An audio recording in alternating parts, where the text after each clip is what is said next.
Hello there everyone, it's Amanda here from Calmer Thoughts with my Calmer Thought for the week. I did mention this during my posts last week, but there were some amazing, thought-provoking, heart-wrenching programmes on TV last week highlighting mental health, particularly in young people. So there was the programme by Roman Kemp, which was just so well done and so moving and so insightful into young male suicides. And then after that, it was like a roller coaster of programs. The next day, it was the program about Caroline Flack and her life and death, and the fact that she had suffered with mental health problems from such an early age, really, and her family were aware, but she had covered them up. So we just saw this bright, bubbly young woman who was so vivacious and so energetic, and yet had all of those issues going on behind the scenes and never wanted to admit anything was happening or anything was wrong. So that was incredibly powerful to sort of see the backstory or the other side of the story that we weren't aware of. And then on the following day, there was the program, the comic relief program with Billy Munger, such an inspirational young man who went through such a traumatic accident and lost, both of the lower parts of his legs, and yet has come through that and has done some amazing things. And his efforts for comic relief and the triathlon that he went through and the endurance he went through to do that, and the training and pushing beyond his boundaries to do things for other people was just incredible and awe-inspiring. So it was quite an emotional week watching TV last week, but really something that we all need to watch, I think, and need to think about and need to take on board in all their various forms and their messages that they're giving. And what I want to talk about today is I then went on a course this weekend, which I booked a while ago, about working with mental health and young children, with children and young adults from the age range of 10 to 25, because mental health in that age range is becoming more and more prevalent and needs to be addressed, especially with the current circumstances and lockdown and the restrictions that we've had to place on our children and young adults. They are not in the environment that they would normally be in. None of us are, but particularly for children, it is especially hard. So as usual with any good course, it came up with lots of facts and figures right at the beginning, which I thought I would just share with you because they were, again, quite shocking and sobering. So these figures are from 2018, so before COVID, a couple of years before COVID, but 75% of mental illness in young adults starts before the age of 18. So that's 3 out of 4 cases start before the age of 18. And 50% of mental health illnesses begin before the age of 14. And 70% of children with mental health issues are not receiving any treatment. So 70% of those children are not having any help at all. They're struggling alone.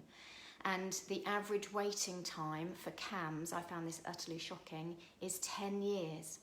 And that's because there's such an increase in the suicide rates amongst young people.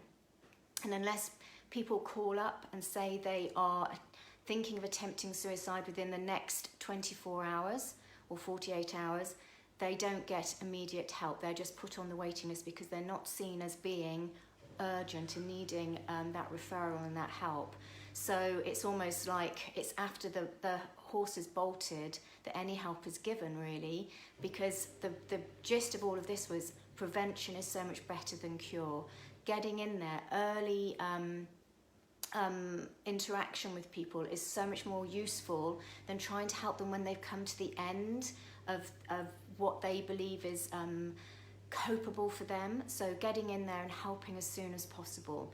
And in January, The Guardian had a claim and said that children's welfare has become a national emergency. And I think because of the lockdown, because of COVID, because of all those restrictions, the lack of contact children and young adults are having in those really formative years when they should be going out and exploring and being with their friends and developing has been taken away from them. There has been no school, no continuity, no routine, no structure to their days. All their normal activities have been taken away, and so any clubs they went to, any activities they used to do, they've no longer been able to do those things that they might have enjoyed and been good at.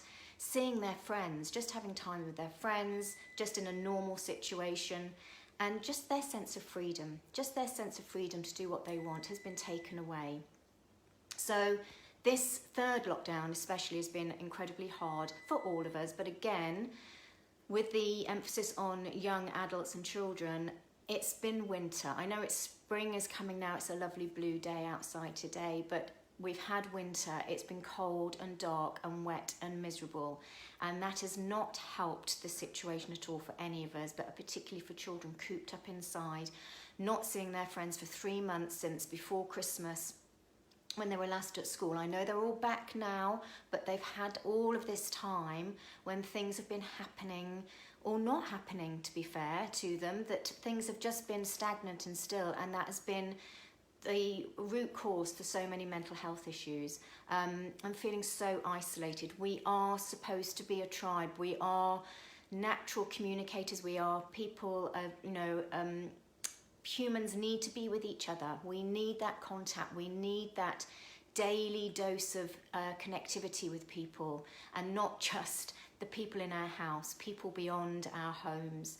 So, as I said, early intervention really is the key when helping young people. So just talking to them is the first step. And just like Roman Kemp said in his program, asking if they're okay and following that through, because so many times we just say, yeah, I'm fine, because we don't want to go any further. We don't want to say anything deeper than that, because it opens up what can be a Pandora's box of issues. And where do we start? Where do we even stop? So it's easier to say there's nothing wrong, that everything is fine, and to cover it up. But getting those conversations in as early as possible. So it's sometimes those conversations are better with people who are not in the family, because how often have we spoken as parents to our children or our teenage children, and you just get that look as if, what are you talking about? I'm not going to talk to you. We are not the people they want to talk to sometimes, parents, because we are too quick with a solution, or we are too quick to say, well, why haven't you done this? Or I thought you'd have done that. And we're sometimes not as considerate and calm as we should be, and having a positive approach with them, because we're parents, we're learning as we go along as well with our children. So we don't know what to do half the time with our children. So it's no wonder that things can be hard for everybody. So over the years, I've seen a lot of children have come through my doors, and young adults, and I've helped them with feelings of just being more confident, feeling less anxious about things, dealing with just exam stress and the anxiety that causes, and the feeling of being overwhelmed with the school pressures. I've helped them with stress, with sleep problems, and now sort of getting back into school, or children who have not been into school for quite some time because of anxiety, and those suffering from depression. So I've seen a whole gamut of different conditions that children have presented with when they come and see me. And on the positive note, I've helped the vast majority of them to make a change, or I'm working with them to make a change, helping them see a light forward. And you know what? Sometimes just having that person to talk to is the most important step they can take. Someone who is not going to judge them, who is not going to question what they're doing, but just guide them and help them and listen and help them find their own way forward, and understand that they are not on their own, and this is not they're not isolated in this. This happens to so many people of any age. So if you'd like to talk to me, or if you know somebody who might benefit from talking to me and having some help, please do get in touch. Message me, call me, have a look at my website, whatever you need to do. But I am here to help. I have helped people in these situations, so please do bear that in mind.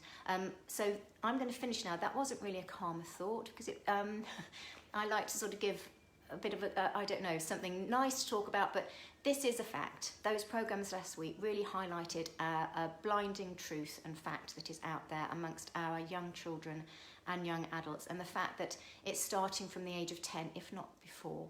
And so this is more than a calmer thought, it's a bit of a reality check. But the positive is that there is help out there, and changes can be made for everybody if they go and ask. So I will leave that with you, and I will see you next week for my karma thought. Take care until then. Bye bye.